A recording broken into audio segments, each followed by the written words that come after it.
Melado, ya está. Hola Doc, Hola, Marta, hola Sonia, hola a todos. Hola a todos. hola Analia. Eri, Hola, doctora Melado.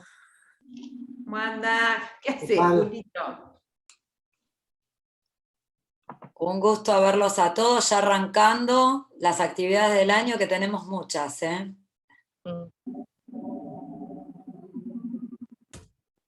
Así que bueno, dejo que hablen los que tienen que hablar hoy. ¿Empezamos? Sí, arranquemos. Hola, bueno, buenas tardes a todos, bienvenidos. Empezamos, como ya habrán visto, fuimos pasando todas las actividades que vamos a hacer desde la sociedad, que todos los meses ya tenemos programado alguna. Esta es la primera actividad del año. En esta primera actividad vamos a trabajar sobre dosis terapéuticas en el hipertiroidismo. Está invitado para hacer la presentación de casos clínicos el doctor Matías Simín, que es parte del staff del Hospital Universitario CEMIC, y con esto vamos a hacer el repaso de las dosis de hipertiroidismo y a veces las cosas que nos cuesta decidir las dosis. Así que le doy la palabra a Graciela, que es la coequiper que va a estar con nosotros esta noche. Hola a todos, ¿cómo les va? Bienvenidos. Espero que esta reunión sea dialogada y con mucha participación de parte de todos, porque bueno, tratamos de elegir algunos casos, algunos por su frecuencia nos producen dudas, controversias y nos generan un debate con los endocrinólogos, y el otro caso, por su infrecuencia justamente, genera también controversias en cuanto al manejo y al tratamiento.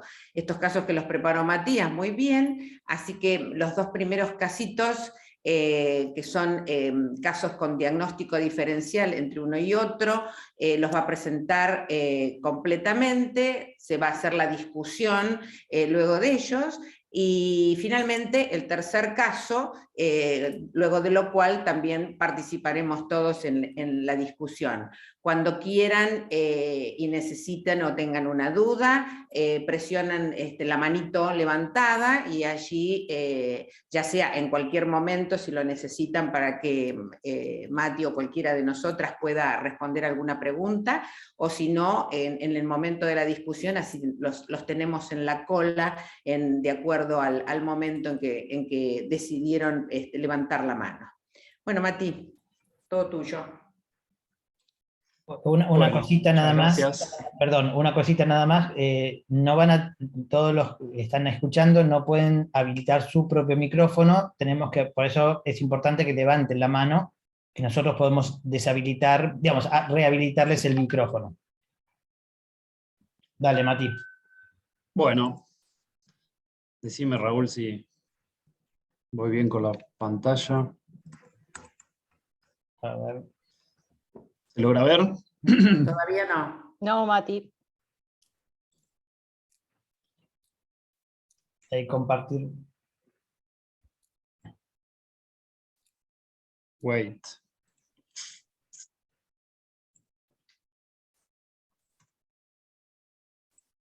Ahora va. Ahí está. Ahí está. Ahora sí, ahí está.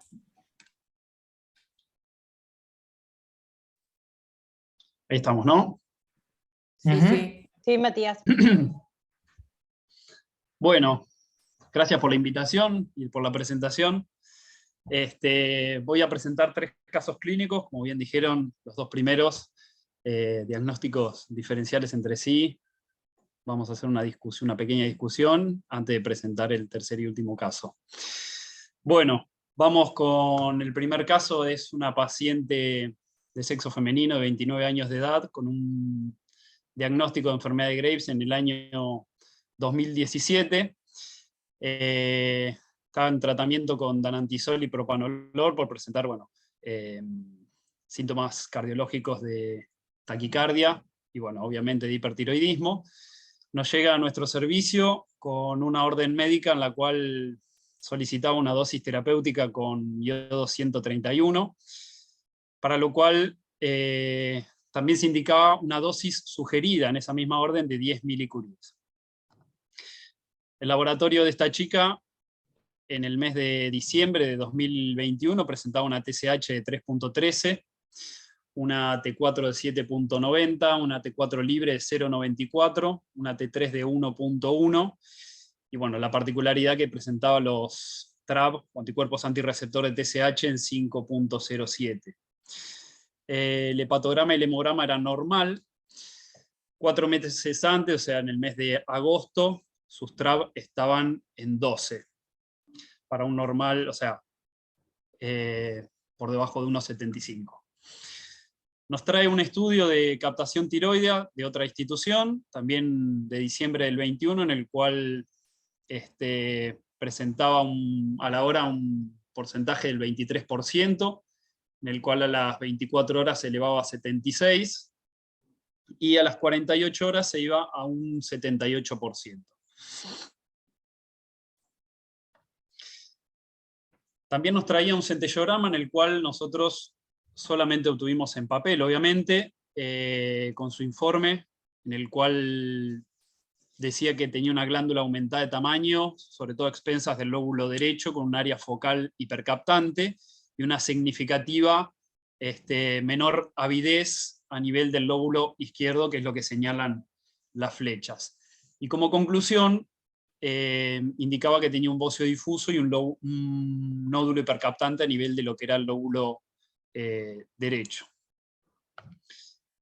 También nos aportó una ecografía del mismo mes en el cual se realizó los estudios anteriores, en donde presentaba una glándula tiroidea que tenía una ecoestructura heterogénea difusa, un patrón polimicronodulillar con una ecoestructura básicamente hipoecogénica, la cual no presentaba imágenes nodulares, y lo que llamaba la atención era el tamaño que tenía, que era bastante simétrica en sí, con respecto a lo que era el eje longitudinal de ambos lóbulos, con una leve asimetría en lo que sería el lóbulo derecho, con respecto a lo que son los diámetros antero-posterior y transverso.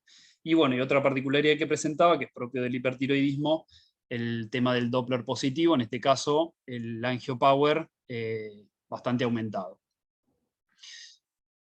En nuestra institución, como no nos terminaba de cerrar el tema de la captación, el tema del Doppler y el laboratorio, decidimos solicitarlo más o menos en el mes de marzo de este año, una nueva captación y centellograma, en la cual lo que nosotros observábamos era una simetría de tamaño entre ambos lóbulos. También coincidíamos en que era mayor el del lado derecho, pero la distribución era levemente heterogénea de forma bilateral. Y lo que nosotros no visualizábamos eran focos predominantes, o sea, nos habíamos basado en una foto, por decirlo de alguna forma, del informe previo que nos había aportado. Y en este caso particular, la captación que nosotros le hicimos a la hora nos dio un 10% aproximadamente, a las 24 horas se fue a un 36%, y a las 48 horas un 35%, que eran valores levemente aumentados del radioisótopo. Esa es la captación que es mayor, dijimos, en el lóbulo derecho, pero que no evidenciamos ningún foco.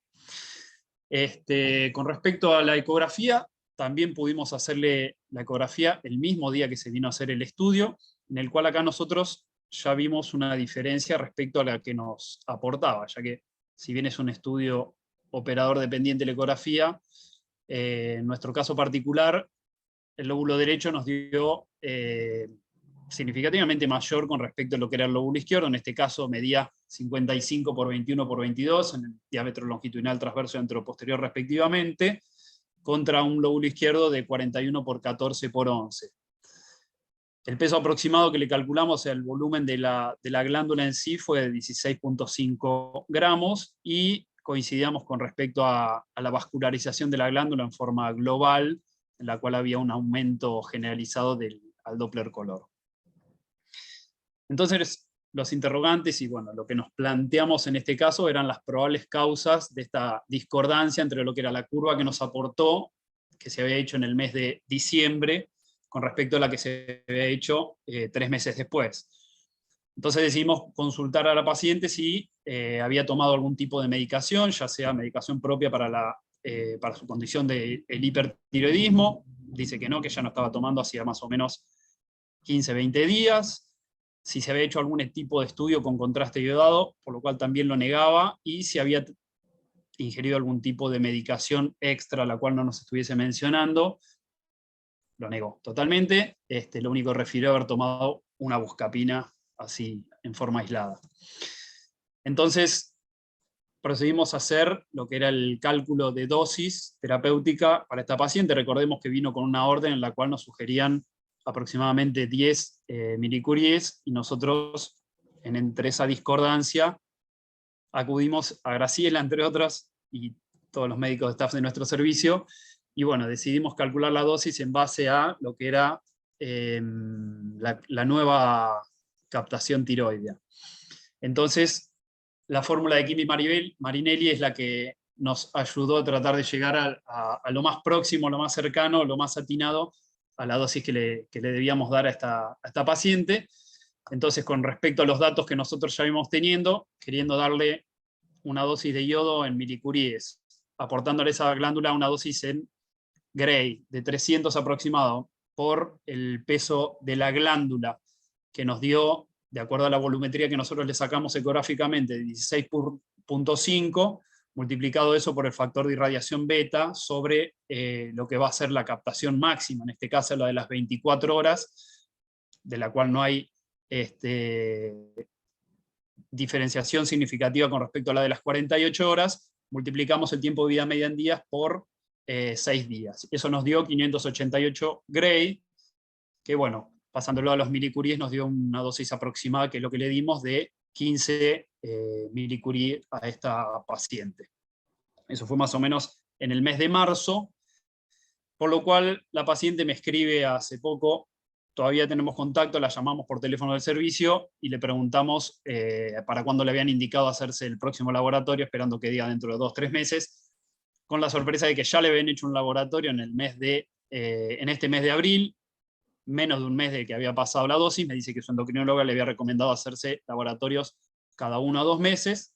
Los TRAP todavía no se los había pedido, los tiene pedidos para el mes de mayo, y en este caso el laboratorio que me aportó de hace unos días atrás es una TSH menor a 0,1, una T4 de 10.6, la T4 libre de 1.6, una T3 de 1.47 y unos anticuerpos tanto antitiroglobulina y antiperoxidasas elevados. Sabiendo que luego de una dosis de yodo podemos esperar a que 3 meses posteriores los TRAB, que es lo que estamos esperando que nos aporte, no los tengo en este momento, pero próximamente los voy a tener, se eleven hasta los 3 meses para luego ir descendiendo paulatinamente.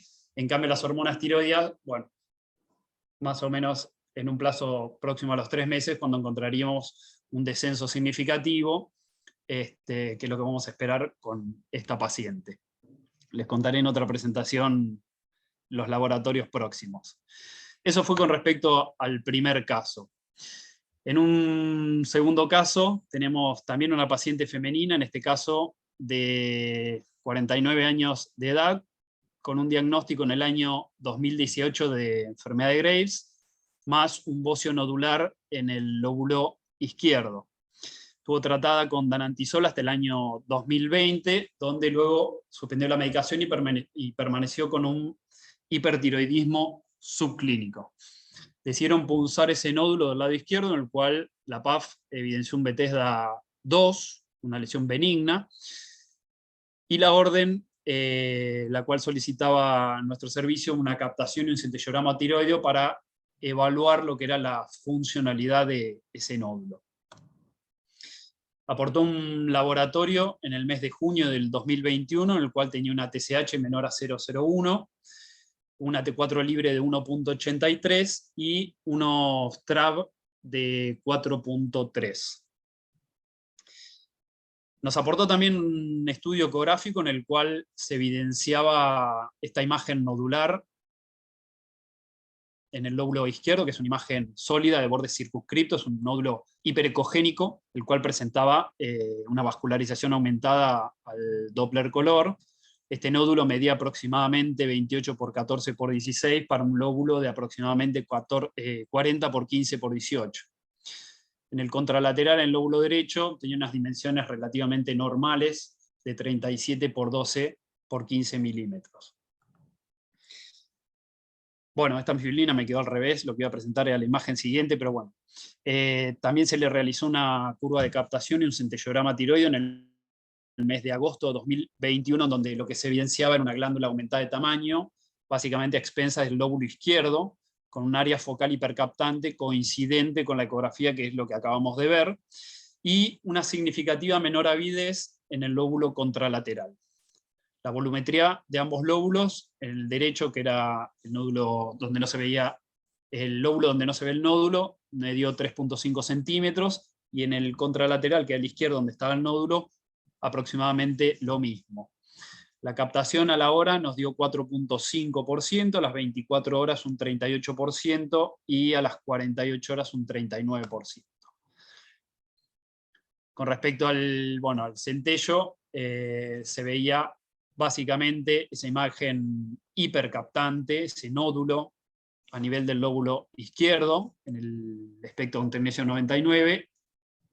El lóbulo contralateral mostraba una captación con menor avidez, pero mostraba captación al fin, y en el centello con yodo, una imagen de similares características. Un nódulo hipercaptante, con una captación en el contralateral de menor avidez y difusa, y la captación que les comenté. Entonces, se planteó el diagnóstico de esta paciente, sabiendo que el Bethesda era 2, llegamos a la conclusión de que era un síndrome de Marin-Lenhardt, que es nada más y nada menos que una enfermedad de Graves más un bocio nodular, una paciente que presentaba unos TRAP positivos y un nódulo autónomo. También se utilizó la fórmula de Kimi Marinelli como para calcular la dosis, pese a que, sabiendo que los nódulos autónomos, nódulos tóxicos, o los adenomas se utilizan siempre dosis mayores, seguramente planteando con el caso anterior iba a ser una dosis mucho mayor. El día 17 de septiembre del 2021 se le indicó directamente a esta paciente una dosis de yodo 131 de 20 milicuries, y en enero del 2022 en el laboratorio la paciente estaba hipotiroidea. Entonces, un breve repaso de lo que fue estos dos casos. Bueno, sabiendo la enfermedad de Graves, es la causa más común de lo que es el hipertiroidismo, es un trastorno autoinmune que es causado por autoanticuerpos que activan los receptores de tirotrofina de las células tiroides, y lo que conduce eso es un aumento de las hormonas tiroideas periféricas. Cuando coexiste esta enfermedad de Graves con los adenomas funcionantes, se lo llama síndrome de Marin-Lenhardt. Este síndrome es infrecuente, pero es considerado un subtipo de enfermedad de Graves. Los adenomas funcionantes o nódulos autónomos en general son de crecimiento lento, monoclonal benigno y encapsulados, que lo que hacen es metabolizar yodo y segregar hormona tiroidea independientemente de la regulación de la TSH. Entonces, ¿qué diferencias y similitudes vamos a encontrar entre estos dos casos que presentamos? Bueno, primero y principal, un patrón de presentación centellográfico similar. En este caso, si bien en el primer caso era en el lóbulo derecho, la captación aumentada tenía captación en el contralateral, bueno, en el caso número 2 fue similar. Con respecto al patrón bioquímico, también era muy parecido, ambos presentaban un hipertiroidismo con TRAP positivos, y con respecto al patrón ecográfico es donde encontramos las principales, las diferencias, en donde en el caso 1 presentaba una ecografía más bien heterogénea difusa, típica de la enfermedad de Graves, el Doppler positivo también, y en el caso 2 ya se veía una imagen nodular propia de bordes circunscritos, el halo hipocoico que lo rodeaba en forma completa, bien del síndrome de Marin-Lenhardt. Bueno, presentados estos dos casos, si quieren que los discutamos, charlemos antes de pasar al tercer caso.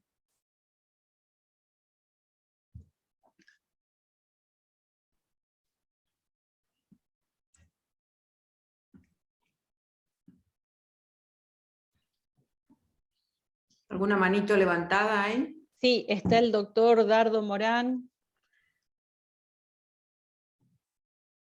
Está muteado, si lo podemos desmutear, la doctora Cusimano. Y el doctor Yere también. El doctor Yere también.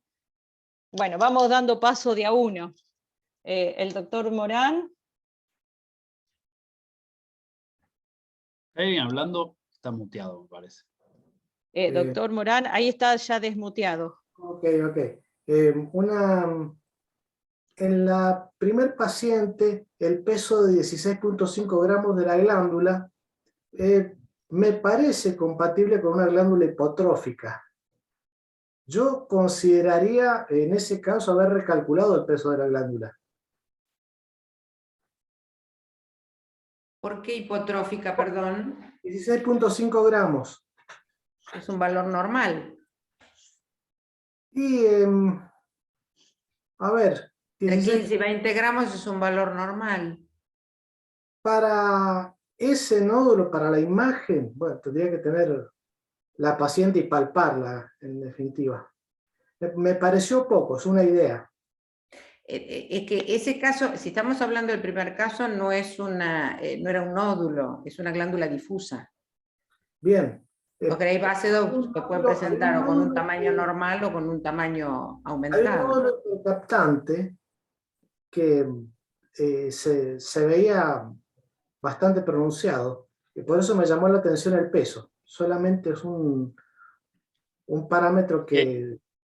Sí. Perdón que te interrumpa, no. Si es el primer caso, lo que quizá confundió fue el informe, o sea, la foto del centellograma que nos aportó la paciente, que fue lo que nos confundió a nosotros en un primer momento de no saber si estaba quemada la imagen, por lo cual pensamos que solamente era un nódulo y no se veía el resto de la glándula. Bien, perfecto. Acá hay una Pero pregunta. las dimensiones de la eco de los dos estudios nos dieron un tamaño normal, tanto la que aportó la paciente que traía de afuera como la que le hicimos en el momento que vino a hacerse el estudio con nosotros, las dimensiones eran normales, no hipotróficas, nos pareció. Bien. Y no tenía nódulos, Matías. Y no tenía nódulos. El doctor Yere pregunta por qué no fueron 2 Plumer. Muy bueno. ¿Tengo voz? Sí, tenés Sí. vos. Sí, Doc, ya te escuchamos. No, a mí me pareció que los dos tenían nódulos y los dos tenían disminución de captación del otro lado. Lo único que estoy de acuerdo con todos es que tenían los TRAP altos y bien altos. Pero si no, uno ve un centellograma como ese, con cualquier captación, normal o alta, como tuvo esta señora o señor, y podría ser un Plumer, que habría que verlo de... Justamente ese fue el motivo de la presentación, Doc, porque por el centellograma parecía, sobre todo el primer centellograma de la primer paciente, parecía un nódulo caliente de un lado y una parcial inhibición del otro. Pero la ecografía era, o sea, no evidenciaba nódulo. Era Entonces se me pasó, disculpen. Entonces pregunto por qué el segundo no es un Plumer, aparte del TRAP. Sí, el segundo es un combinado. Es un Plumer más la enfermedad de Graves. Está bien. Y en este síndrome no se trata de proteger el resto de la glándula. Se da como si fuera un Graves. Claro. O sea, el tratamiento se lo hizo, se le indicó como si fuese un Plumer, pero sin proteger el otro nódulo, sin proteger el otro lóbulo porque tenía un Graves. Está bien. Bueno, no me tocó nunca y si me tocó me lo tragué, así que en la vida, digo. Ahora estaré más atento. Por eso decidimos que presentábamos esto, porque no eran casos comunes. Digamos, no eran sencillos. Nos entró la duda del vamos. Gracias. No sé, Sandra, si querías... Sí, claro, está la doctora Cusimano. Espera, porque te silenciaste recién, espera. Ahí está. Porque desgraciadamente estoy en la calle. Mi pregunta es la siguiente. Habiendo tan diferencia, o sea, una curva, la primera curva que era tan hipercaptante, cuando en la segunda curva la primera captación da mayor al 10% o en el límite, ¿por qué no se hizo una captación a las 3 horas? Es mi pregunta nada más. O yo, por ejemplo, lo hubiera hecho, por eso pregunto. Porque habiendo una captación de entre 24 y 48 horas que mantenía la retención, habitualmente permanece el mismo patrón en el seguimiento. Claro, pero la primera curva que habían hecho no era tan hipercaptante, entonces Sí. por eso como en la primera hora de la segunda curva había un 10%. Entonces, bueno, yo pregunto eso, ¿por qué no se hizo una captación a las 3 horas? O sea, ¿hubiera sido útil hacerla? Al revés la pregunta. Por eso, no vimos la utilidad porque había retención a las 48 horas, similar a las 24. Está bien, pero eso me estás hablando. En ese caso habitualmente no hay una caída importante, se mantiene el nivel y uno lo calcula en base a la mayor captación. Y para sacar los días, los días del T medio efectivo, ya evaluando las 48 con las 24 resulta suficiente. Está bien, bueno. Pero hubiera estado mal haber hecho una captación a las 3 horas. No, mal para nada. No, mal para nada, o sea, lo podés seguir más tiempo, eso no te invalida. Lo que pasa que habitualmente, al mantener la retención a las 48... Sí. No, Graciela, yo digo a las 3 horas, 3 horas. Está bien, sí, yo te entiendo. Está bien. Sí, yo te entiendo, o sea, vos podés seguirla a las 3, inclusive 4 horas, si vos querés seguir haciendo puntos, podés seguir, no está mal para nada. Lo que pasa que habitualmente, cuando hay retención a las 48 horas, o con algún porcentaje mayor, o por lo menos se mantiene, eso ya es suficiente para decidir que aproximadamente el T medio efectivo va a estar en 6 días. Está bien. Gracias. Le preguntaba al doctor Yere con respecto a cómo calculamos el peso de la glándula. En este caso particular teníamos la ecografía de la paciente, lo hicimos el día que vino al servicio y calculamos la volumetría de ambos lóbulos multiplicándolos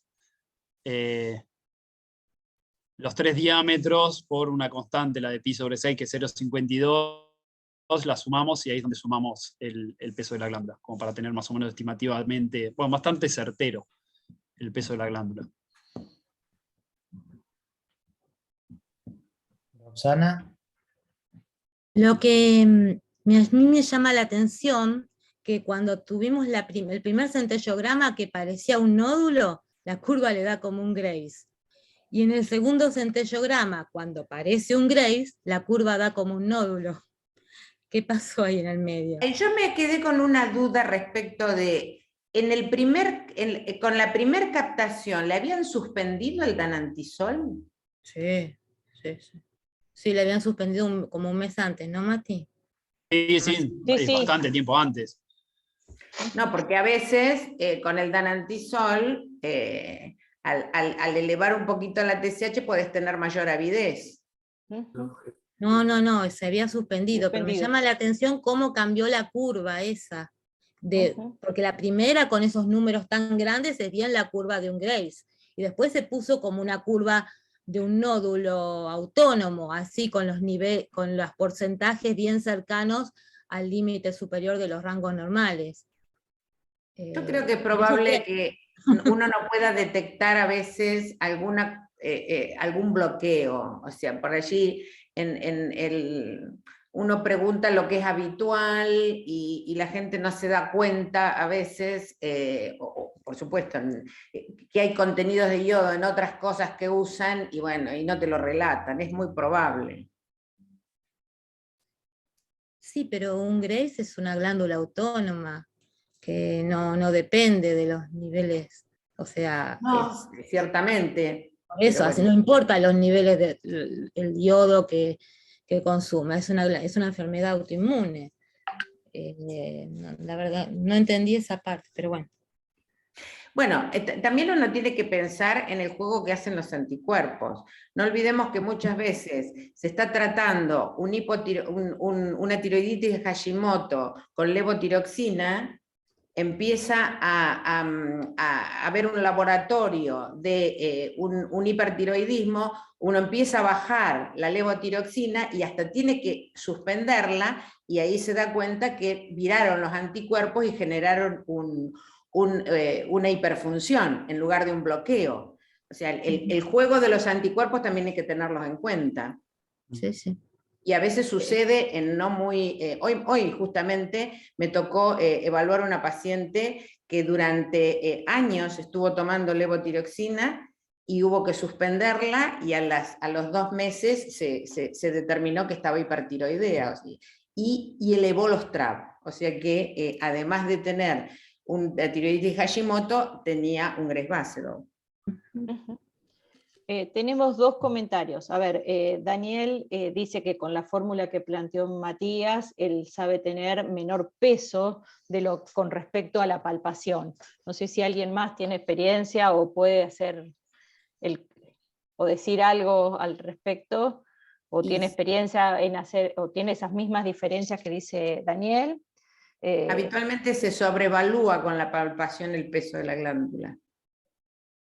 Por eso es que un poquito ya se ha dejado de usar, porque uno parece que es más grande de lo que realmente es. Sí, estoy de acuerdo. Y después Sonia Traverso quiere hacer preguntas o comentarios, 2 preguntas o comentarios, así que si le abrimos el micrófono. ¿Ahí me escuchan? Sí, Sonia. Bueno, no, yo como también para dejar unas preguntitas para dejar como consensuado ciertas cosas, ¿no? Ustedes, el tiempo de suspensión del danantisol o metimazol es por lo menos 3 días previos a la curva, habitualmente, o más tiempo consideran lo apropiado o recomiendan. Eso depende de cómo esté la funcionalidad. O sea, si el paciente está muy hipertiroideo, sí, está bien, 3-5 días es suficiente. Ahora, si no tiene un hipertiroidismo muy exacerbado, lo ideal serían 7 días, por lo menos, para evitar la influencia del danantisol. Perfecto.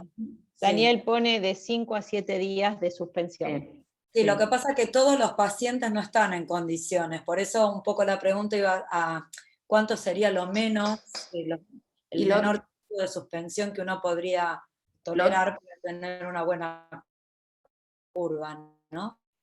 Lo otro que tenés que evaluar, Sonia, es con qué dosis de danantisol estuvo. Si está con una dosis muy bajita, el paciente no está muy hipertiroideo. Sí, hubo...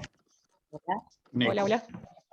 Eso creo que quedó claro. Y la otra cuestión, bueno, la paciente, no me acuerdo bien el tiempo que había entre las 2 curvas, entre la que trajo el paciente,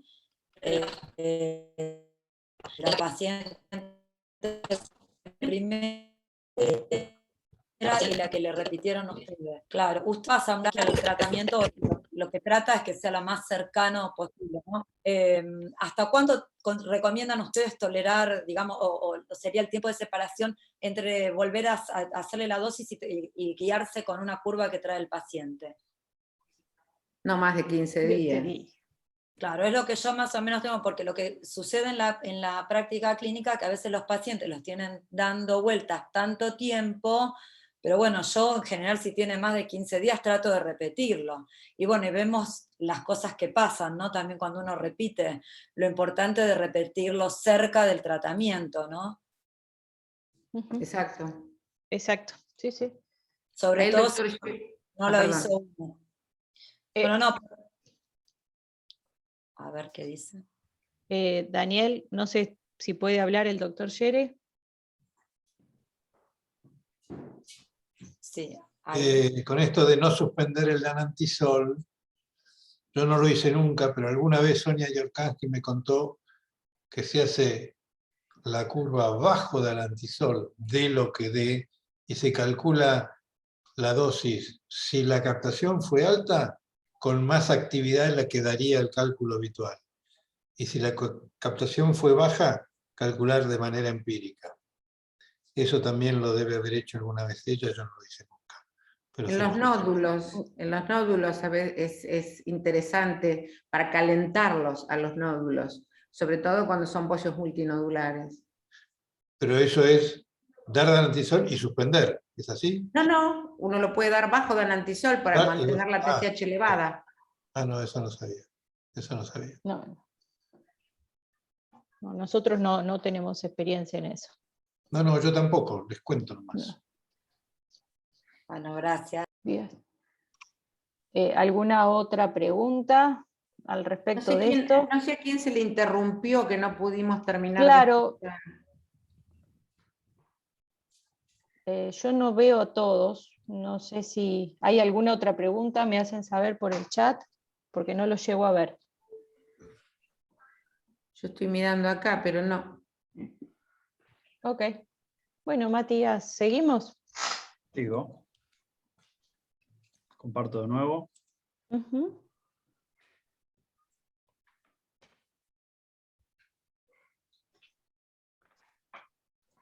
Bueno, vamos al tercer y último caso. En este caso una paciente también, sexo femenino, de 64 años de edad. Consultó en el mes de enero del 2020 por un dolor progresivo a nivel de hipogastrio, más o menos de un mes de evolución, que se exacerbó en forma súbita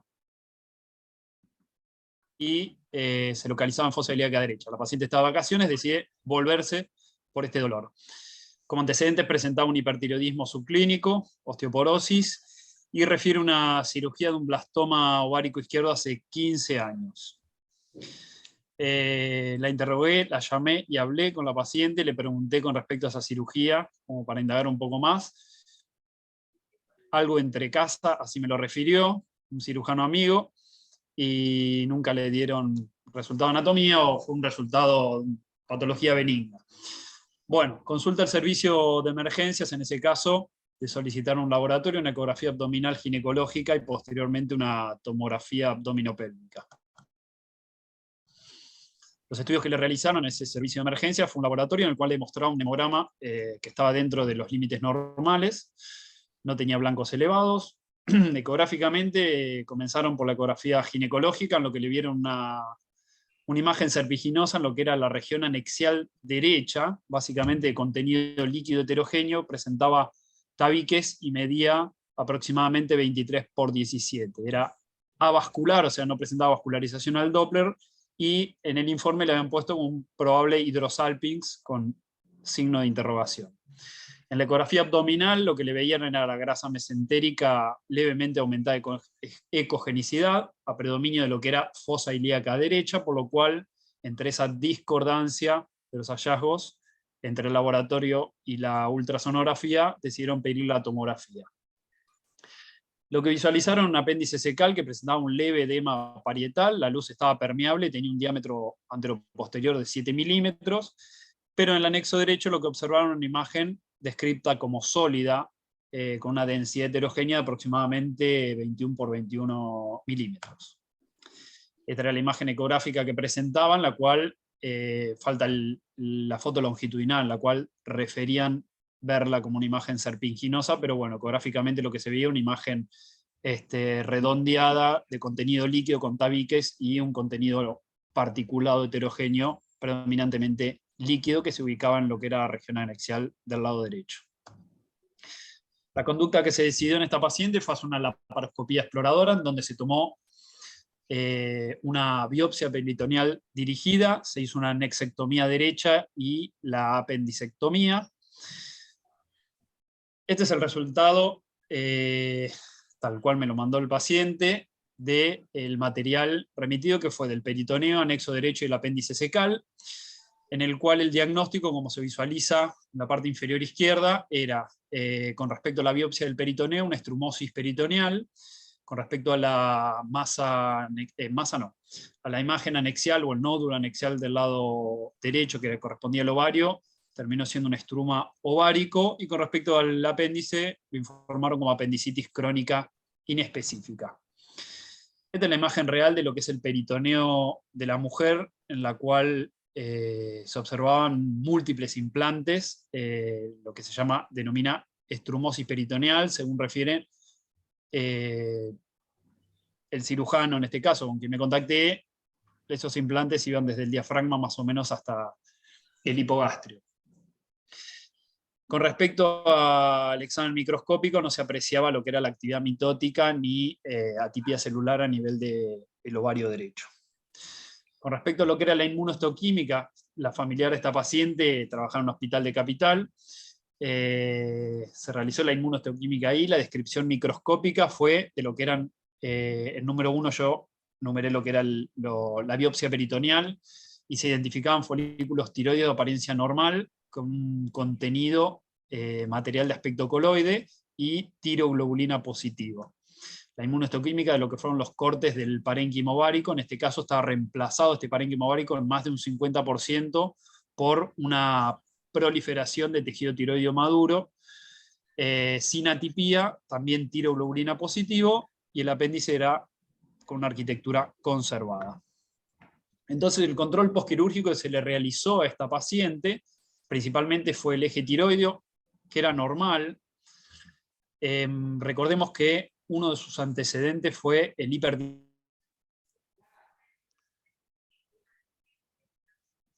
subclínico, evidentemente como consultó a varios profesionales, un equipo multidisciplinario en el cual participó su endocrinóloga, oncóloga, el cirujano, distintos especialistas. Se le pidió un eje gonadal, bueno, hormonas luteinizantes, folículo estimulante, prolactina, estradiol dieron normales. Se le pidieron también marcadores, en el cual el CEA 125, el 15.3 y el 19.9 también fueron normales.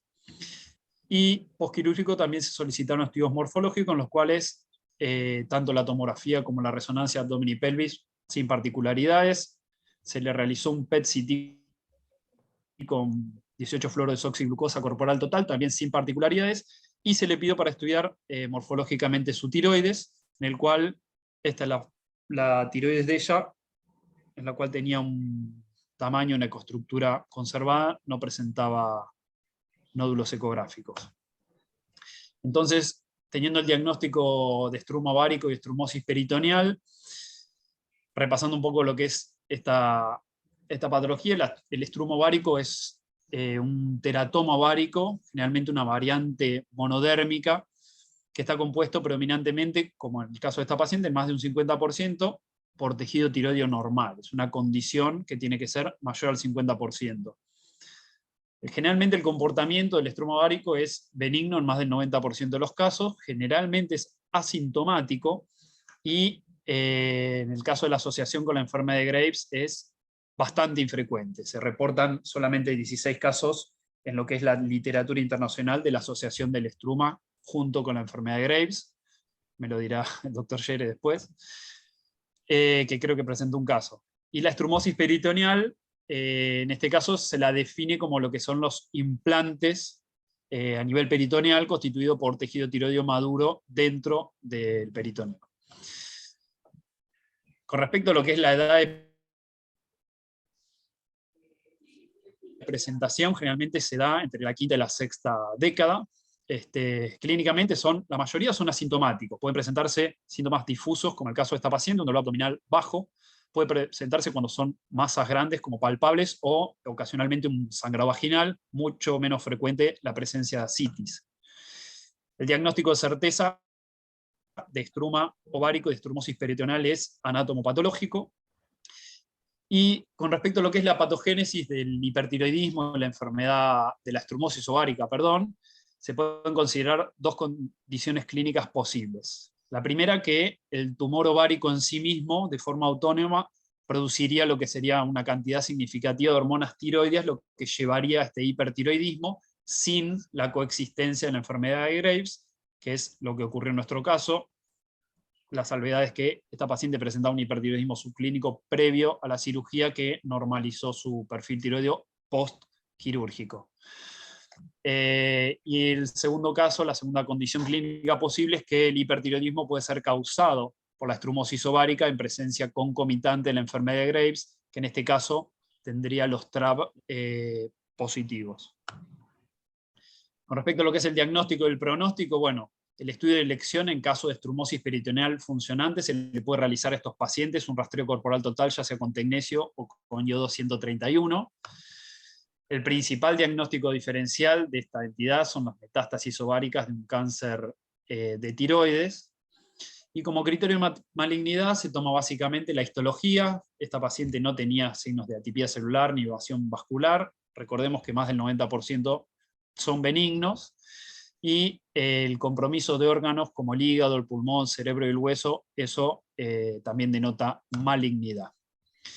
El seguimiento de la estrumosis peritoneal generalmente se da por un plazo mínimo de 5 años, o en caso de enfermedad maligna, el seguimiento se posterga hasta los 10 años.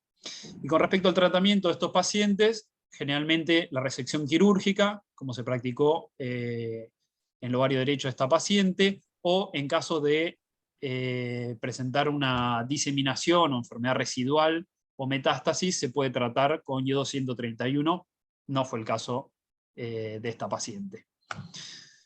Bueno, este es el equipo de trabajo con el que comparto la mayoría de los días, estamos todos, como vieron somos bastante, por eso quería compartir la foto, no me faltó ninguno, así que bueno, les agradezco un montón. Bueno, muchas gracias, Mati. Bueno, a ver, preguntas, consultas. Roxana Morales nos dice, al operar tanto el ovario como las zonas de tejido en el peritoneo, ¿no existen riesgos de recidiva de presencia de tejido tiroideo? Es una pregunta.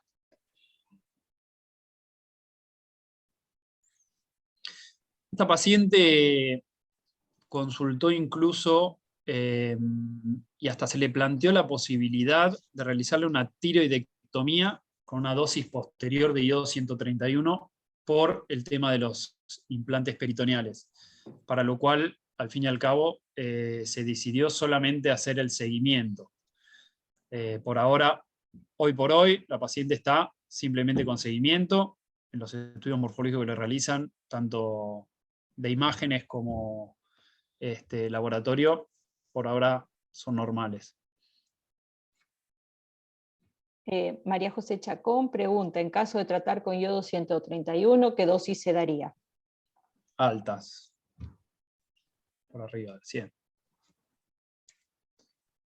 Sí, de hecho nosotros tenemos una paciente que es derivada de otro hospital, que la seguimos. Al principio le empezamos a seguir por... se le dio una dosis terapéutica en otro lugar y ahora la seguimos por PET, y es una paciente que viene con recidivas en forma continua, pero tiene una desdiferenciación y ya no le podemos dar más iodo. Después dice, le hicieron, la doctora Repeto pregunta si le hicieron un barrido corporal total con iodo 131 post cirugía. No. Hasta donde tengo entendido, nunca se le pidió ni se le hizo. No. Aparte no tenía indicación teniendo la glándula puesta. No, claro, no tiene. Y es no diferente a la otra paciente. Alterada. Eliana González, de hipertiroidismo. No sé, no sé qué quisiste preguntar, si nos formulás otra vez la pregunta o haces el comentario. No, así podemos ayudar. ¿Hay alguien levantando la mano? Raúl, sí, ¿vos Roxana ves? Chirico. El doctor Yere también quiere hacer un comentario. Roxana. Yo quería preguntar si tenía la TSH suprimida. Porque si no tenía la TSH suprimida, no podemos hacerle tratamiento con iodo 131. Porque no estaría protegido el tejido tiroideo normal, ¿no? Eso por la pregunta del tratamiento. Quirúrgica vi que estaban en 3 la TSH, prequirúrgica estaba en un valor bajo, pero postquirúrgica subió a 3 y pico, o sea, estaba normal. Claro, entonces por eso no sería aconsejable un tratamiento con alta dosis de yodo, porque le destruiríamos la glándula, ¿no? Tiroidea. No estaba protegida la glándula tiroidea. No está suprimida, digamos, la TSH.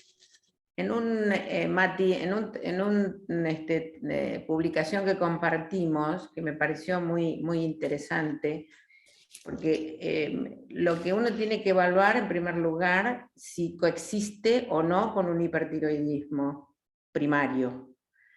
En segundo lugar, lo que destaca el caso este es la estrumosis, porque, o sea, los implantes digamos, es lo más infrecuente y lo que uno se tiene que plantear, porque si tiene implantes múltiples, lo primero que uno piensa es que pueden ser malignos.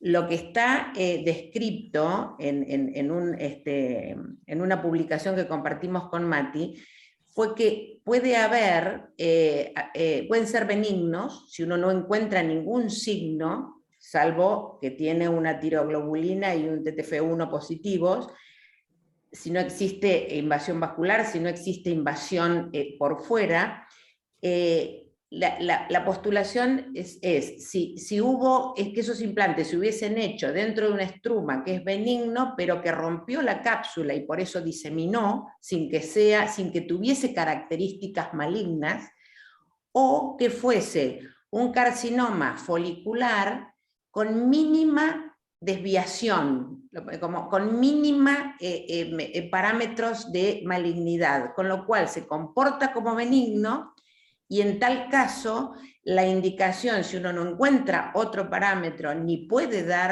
hacer otro tratamiento, es seguirlo por 5 años. Si después de 5 años no hubo ningún signo de malignidad, entonces se lo puede considerar benigno. ¿Y no se pudo considerar a esta paciente que la cirugía que tuvo hace más de 10 años haya tenido implicancia en esta estrumosis? Y que haya sido un estruma ovárico contralateral y que después de esa cirugía se haya diseminado.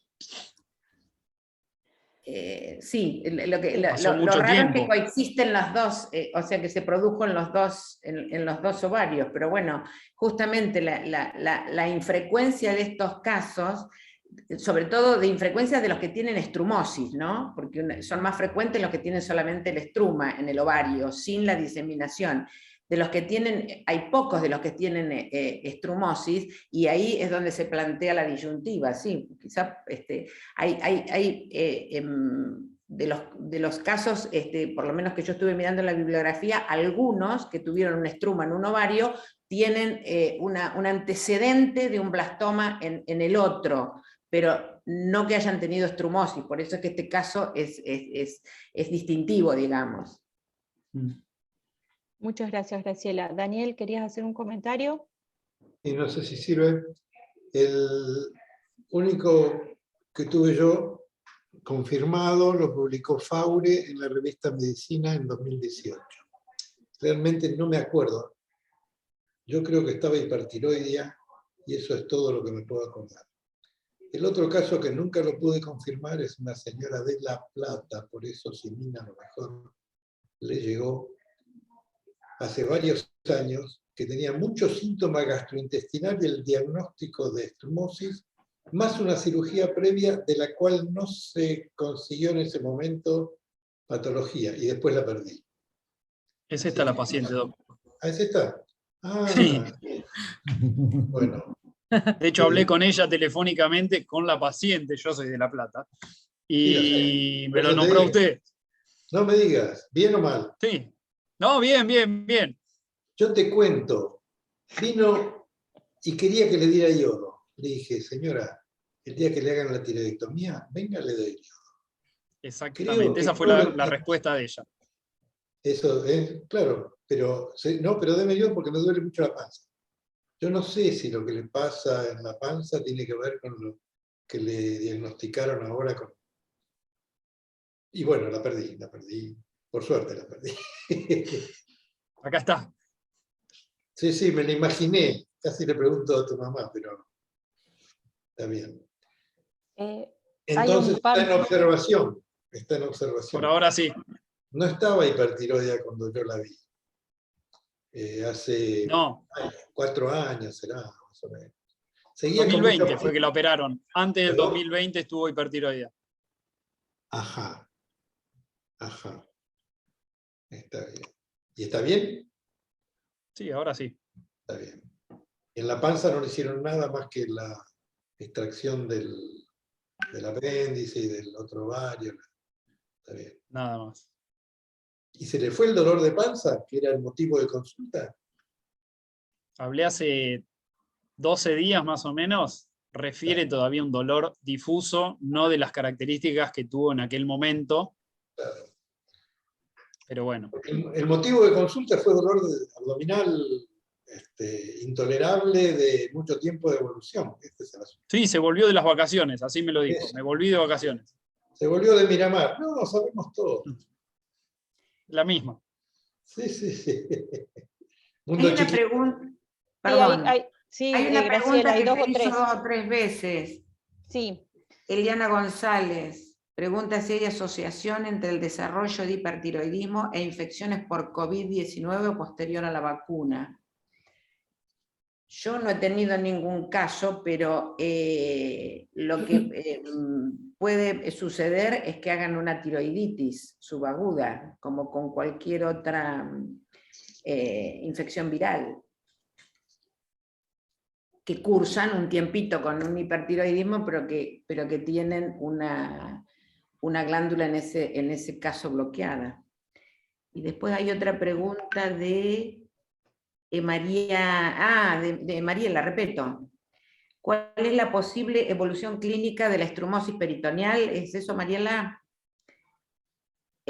Bueno, lo que creo es que es lo que comentamos recién sobre esa publicación que se hizo, de que por lo menos hay que tener un seguimiento de 5 años para decidir, terminar de confirmar si es benigno o no. Sí. Y Sí, Rosana después, Morales. sí, dice que Roxana Morales dice, ¿no sería necesario un periodo mayor de 5 años de seguimiento? Esto es por la paciente del tercer caso clínico. ¿No les parece que tiene un cuadro clínico que permite sospechar que podría tener un tumor muy bien diferenciado, que dará síntoma en el futuro? Y sí, la paciente sigue teniendo dolor abdominal, así que creo que va a seguir paseando por distintos lugares. Sí, el seguimiento de esta señora va a ser por más tiempo. ¿Alguna otra pregunta? ¿Con dudas? Votación. ¿Comentarios? Bueno, nos quedan 3 minutos para las 8. Hemos terminado puntualmente. Daniel, ¿no? Plumer. ¿Hasta qué tamaño dan yodo? ¿Y hasta qué tamaño lo mandan a cirujano? Habitualmente hasta 3 centímetros se da yodo, más de 4 se indica la cirugía, a menos, pero uno tiene que consensuar con el paciente. Si un paciente añoso y con comorbilidad, se me trabó la lengua, comorbilidades, en ese caso uno puede dar el yodo 131 y hasta lo puede hacer en 2 pasos. Primero para tratar la hiperfunción y segundo después para tratar el tamaño.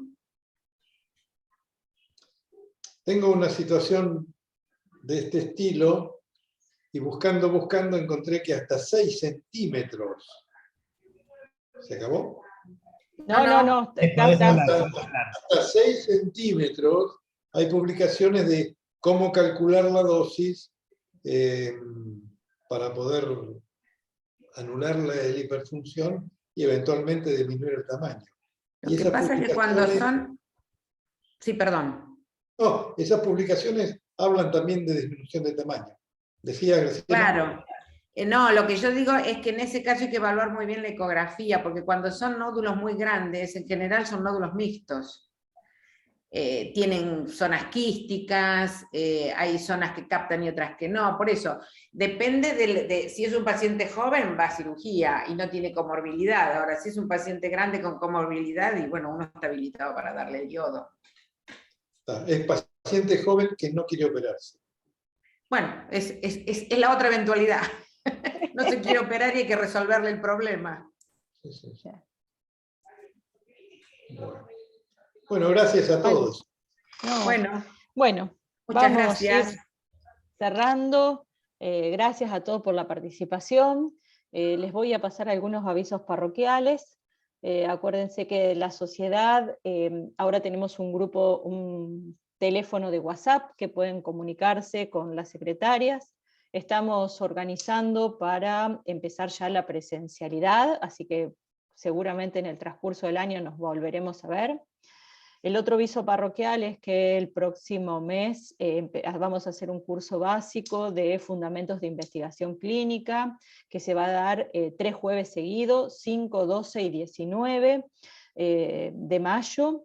Va a estar coordinado por mi persona y vamos a tener la ponencia del doctor Gastón Rodríguez Granillo, que es un médico investigador del CONICET, trabaja en la institución ENERI y en CEMIC, así que los esperamos, es gratis para todos los socios, y los no socios sale 1.500 pesos.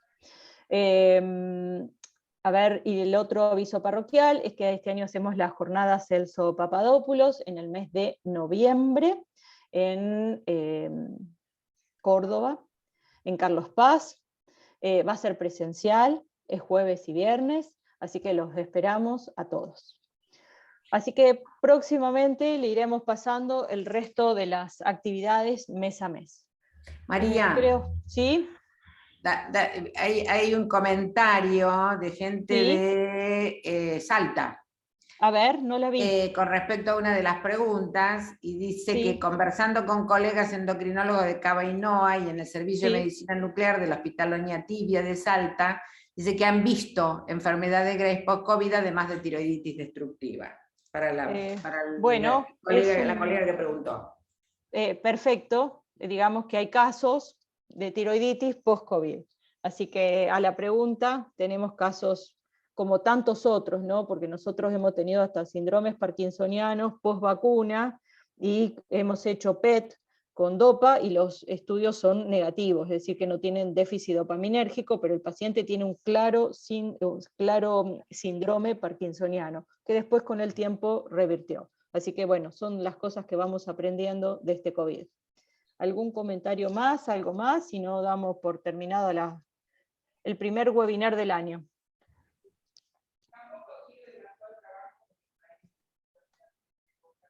Listo, entonces, bueno, nos vemos en el mes de mayo, a los que se quieran anotar y participar.